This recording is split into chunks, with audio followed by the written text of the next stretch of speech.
Ассаламу алейкум, дорогие юзеры социальных сетей и те, кто избежал этой участи. Хочу рассказать вам свою историю. Когда-то, давным-давно, я был обычным парнем, хотя то, каким я являюсь теперь, стало нормой.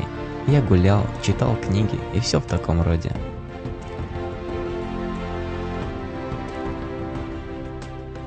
Потом все начало меняться. Я стал пользователем социальных сетей.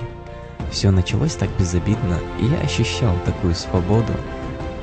Так легко выражать свое мнение, когда сидишь в сети.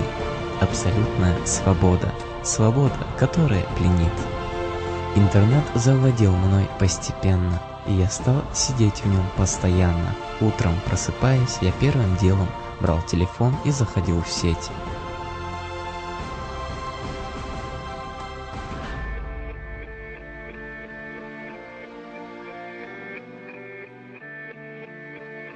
Когда ел, был в сети, работая, также отвлекался на интернет. Вот так все время в онлайн.